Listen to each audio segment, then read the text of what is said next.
Here's a fun fact. I've been watching most of The Legend of Korra on TV. In fact, it's one of the few reasons I have to turn on my TV anymore. So it makes it kinda difficult to do these first impression videos when they air 2 episodes back to back and then put the next 2 episodes online a few hours later. Not that I don't appreciate being able to see it, but it's a lot to take in at once. So yes, Nickelodeon decided to put the 2-part finale up on their website a week early. So consider this a spoiler warning for anyone who hasn't seen it yet. Now parts of it were really good, but I also had some issues with it, and some of them were pretty big. But to begin with, I really liked the side story with Tenzin, Kaya, and Bumi in the spirit world looking for Jinora. The dialogue between them was great, and it was really powerful seeing Tenzin come to terms with the fact that most of his personal issues came from him comparing himself to Aang. In fact, that was mostly true for Korra as well, to the point that when Rava gets ripped out of her, she doesn't think she has any inherent value on her own. And for both of them, the solution is basically the same, which is Aang saying, "You don't have to be like me." Oh yeah, Rava gets ripped out of Korra. Don't ask me how, cause I didn't even know you could do that. But apparently Vaatu was dumb enough to merge with Unalaq, and then Unalaq uses glowing tentacles to French kiss his niece. Yeah, so that happened. And then they copy the ending from God of War, and then Jinora turns into the Star Child from 2001, and then she puts a little Rava seed inside Vaatu so Korra could just go yoink! Okay, we got Rava back. And in the end, Korra kills Unalaq with the same spirit cleansing technique that she learned from him, because irony! And while all this is going on, there are a ton of cameos from the original series. Old Iroh shows up again, new Iroh shows up because Dante Basco, you see Zhao wandering around in the spirit world, and for those who might not have realized, Grey Delisle, who played Azula, also played a couple of characters here. She was the giant spider and the talking mushroom. That mushroom made me laugh pretty hard, I have to admit. We also get some closure on the romance stories. Mako and Korra both admit that they still care about each other, but their relationship just doesn't work. Thank goodness they actually made a mature decision. And also, Bolin says that he loves Eska, and he's serious? Eska goes with it at first, but then she says that she just got caught up in the whole end of the world thing. But Bolin still looks disappointed. Why? How? When did he ever have feelings for her?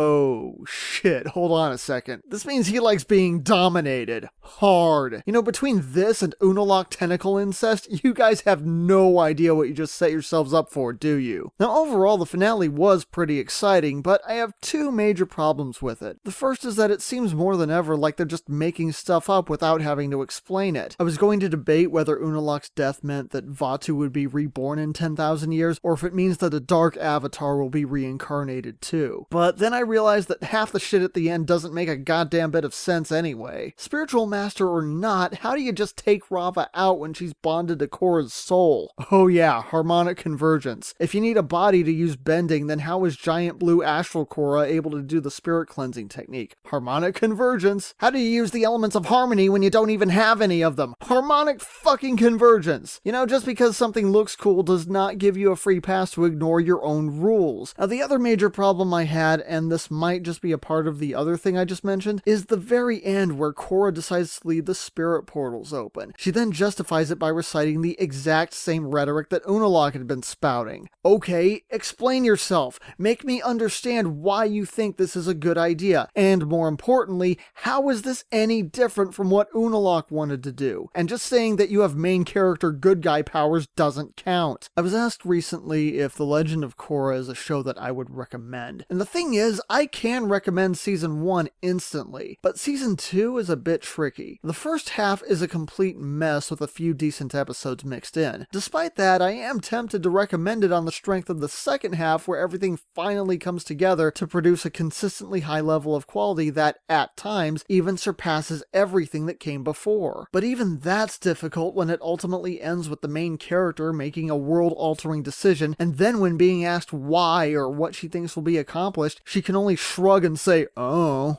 Man, how do I get out of this? Julie, do the thing!